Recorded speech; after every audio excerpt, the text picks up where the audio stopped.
You've been placed on hold. Please wait.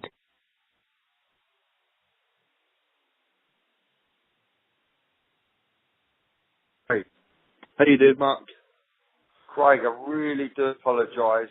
I'd be bloody phone on silent like a fool. Oh, it's fine, mate. Don't worry about it. No worries, mate. Listen, this crack away when you're ready. Thanks, mate. I appreciate you taking your time as well, mate. I appreciate it. That's okay. That's okay. You turned professional at 19, is that correct? That's right, mate. I'll turn professional at 19, yes. How did you first start getting into boxing? My very first memory of boxing was my uncle Dennis Doherty. His name is Dennis Doherty, Doherty. He took me to the Repton Boxing Club in Hackney when I was 6 years old, and so that's when it started. But just before that, a guy called Mickey May, who was a friend of my dad's, and he was apparently a trainer. Oh no, he was a trainer at West Ham Boxing Club. He bought me a pair of gloves, and he bought me a pair of gloves one day when I was 6 years old, and then I suppose I was playing with them in the front room, and then my uncle Dennis Doherty decided to take me to the nursery at the Repton Boxing Club in Hackney, and that's where it all started. Yeah. You had was it 25 fights as a professional? I had 25 pro fights, 24, 25, something like that. I think I lost two and drew one. I lost one and drew two, something like that. I can't bloody remember.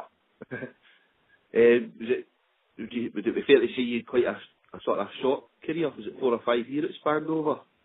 To be honest with you, looking back on it, I really feel now I should never have turned pro at the age of 19. Right.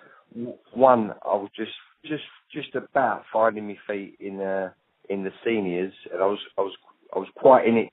I was quite immature bodily wise as a 19-year-old, and so looking back, I wish I just got in the England squad, and I was a regular at Crystal Palace, and I should have continued and got some senior experience and some probably international experience as a senior under me belt, if you know what I mean. Yeah. And looking back at when I was 22, maybe that probably been right for me to turn pro, not 19. Yeah. You stopped boxing when you were at 24, 25. How long after that did you start coaching?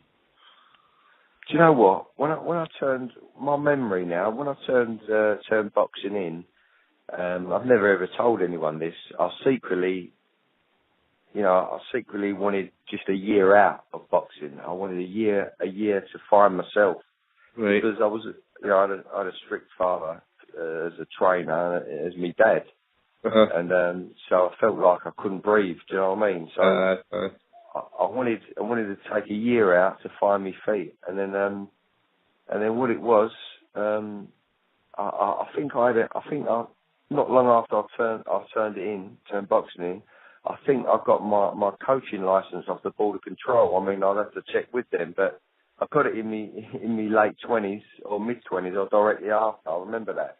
I never ever used it, but I always kept it up to date. My license, you know what I mean? But I was continually around boxing gyms, being the Peacock gym mostly, and I was always hanging around. I've always looked after myself, and so I always had a dream of just taking a year out to find my feet. And what happened was, I think I've done a bit of travelling. I never really had a steady job, but I used to work hard, whatever I did, and I used to get a bit of money and go travelling. Do you know what I mean? But wherever I was in America, I've done a bit of training. Always trained, always touch base in a gym. Australia, I was in. Thailand, I went to, and then before I knew where I was, Craig, 10 years had passed by like a flash. I swear. And you know, the realisation was, I'd done a charity fight. In my mid-30s, I think, late 30s, charity fight, and I'd done everything proper and serious. And I thought, although it was a charity fight, I wanted to be in good nick. So I think I sparred with just normal keep fitters in the gym. But then when I had this fight on, I upped it and sparred with a couple of young pros, the up and coming pros, and it was then that my realisation. I think I was about 35. 35, yeah. It was then my realisation. I realised like I could never fight again. Do you know what I mean?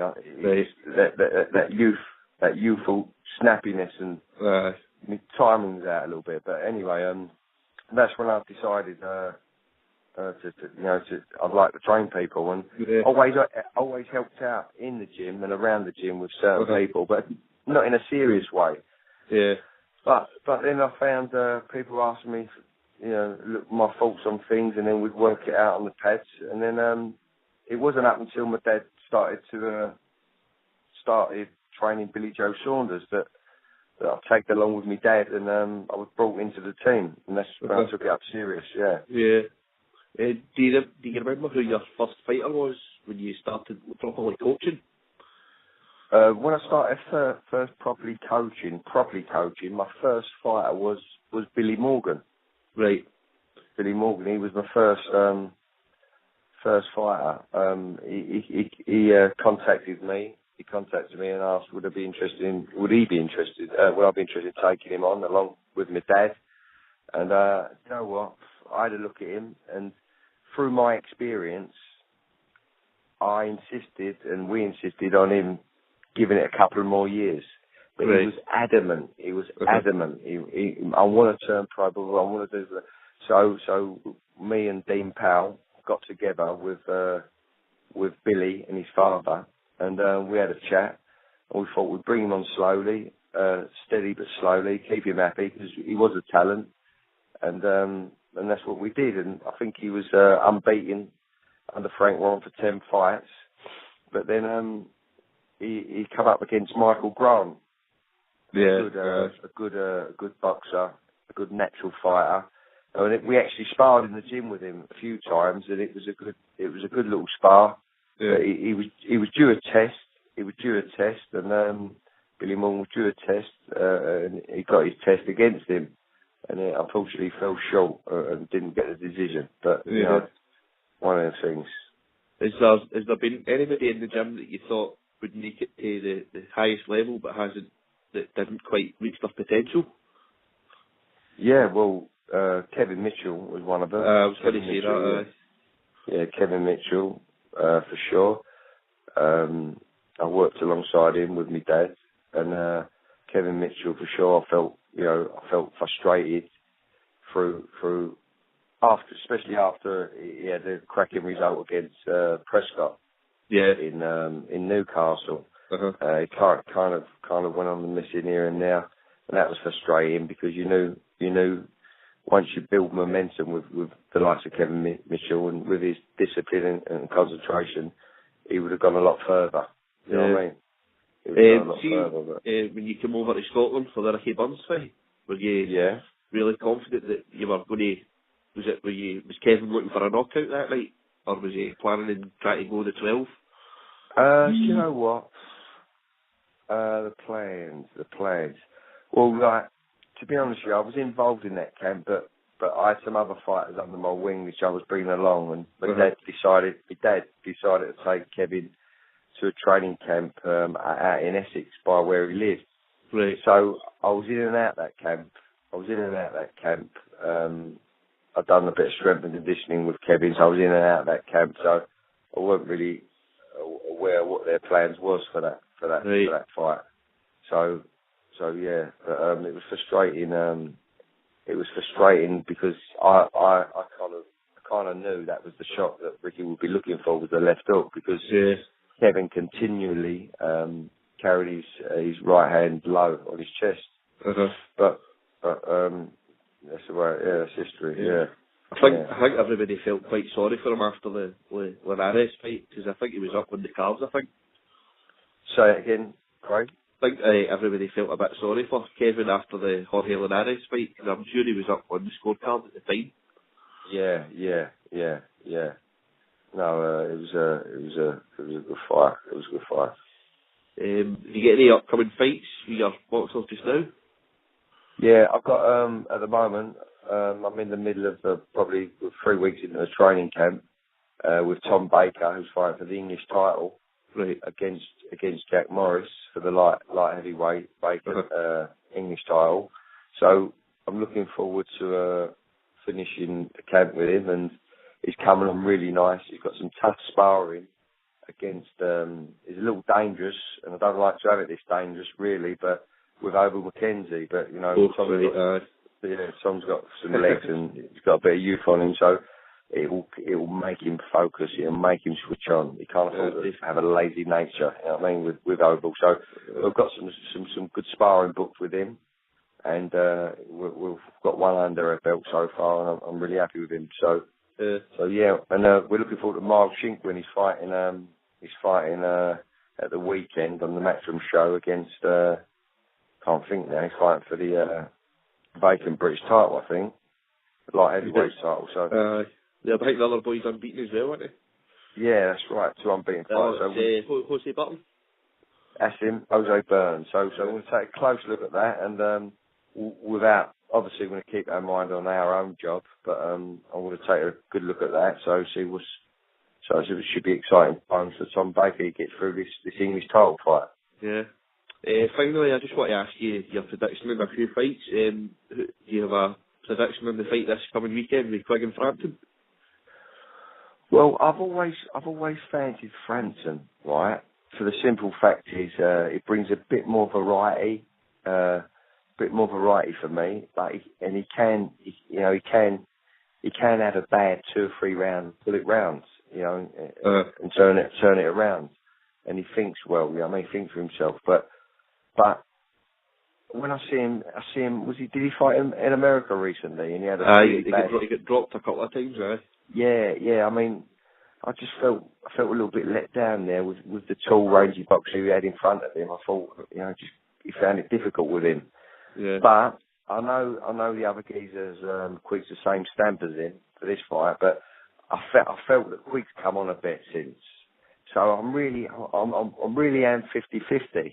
Yeah. I really am 50-50, but I was in the early days, it was Frampton for me, but it's evening out now for me.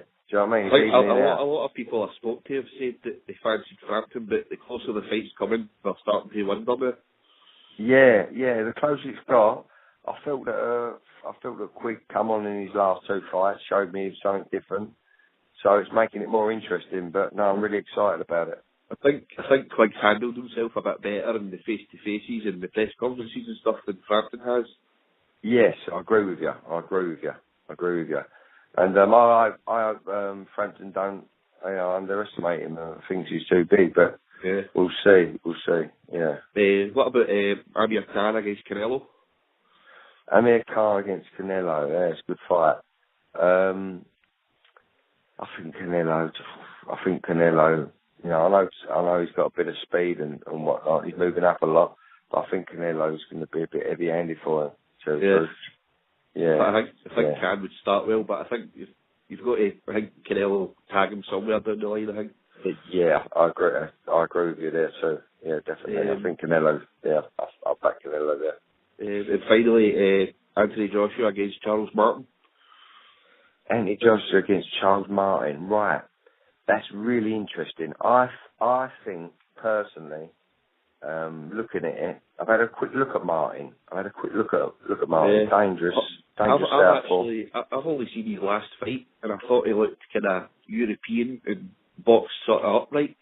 Yeah. I think, do you know what? On his last fight, what's his name? AJ. And Joshua, his last fight, I feel like he could do with, you know, getting some more. I think he's a little bit early, but you know, like you say, I only saw Marty's last fight and all. But I just think it might be a bit too early for Anthony Joshua. Yeah, but I think he's really odds on with the bookies. I think Charles Martin's 6 or 71 just to win the fight. Yeah, I think it could be a bit early for him, but you know, it's hard for me to say, but I don't know too much about Martin, but you know, I just think like could have given him a couple more tough fights before before he fights for a world title. I mean, he gets stunned in the second round off a Dilly White, and he sort of recuperated straight away. But this guy's is a southpaw as well, so that makes it 10 times worse. It does. Are they the same kind of builds, like height-wise and weight-wise? I think Charles Martin's about 6'5", yeah. I think he might be maybe a stone or so heavier than Joshua. I think he carries a bit of weight. He's a big man. He looks technically don't waste a lot, I think, if I'm right. So it's going to be a good fight, and Eddie knows what he's doing off, or I don't know if he does or he don't.